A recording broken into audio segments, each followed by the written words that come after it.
Daghan nga mga protestante ang mityabaw katong atong gi-vlog nga nag year-end party ang mga protestante pero dili mabasa sa Biblia.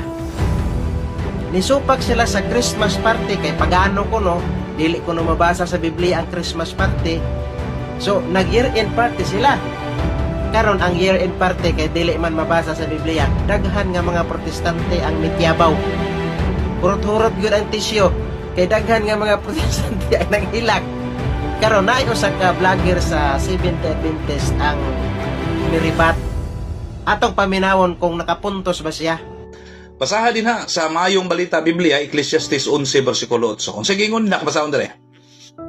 Pasalamati ang Dios sa matag tuig sa imong kinabuhi. Kung sa gingon, pasalamatan ang Dios sa matag tuig. So ang usa ka tuig 12 na kabulan. Unyang ika-12 ka bulan nato kay December man ang alam magdito ka mag year-end party sa June. Adto ka mag year-end party sa February. Unsa iyang giingon? Ecclesiastes 11:8 iyang gibasa. Pasalamati ang Ginoo sa matag tuig sa imong kinabuhi. Birthday ambot ipasabot ana, dili year-end party. Pastilan. Abi na kog nakapuntos na. Iyang gidipinsahan ang year-end party. Nabulasot hinuon og maayo.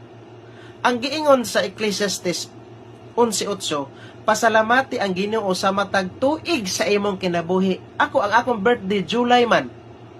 July 16 akong birthday. Ang matag tuig sa akong birthday July 16. Mao nang ibot pasabot ana.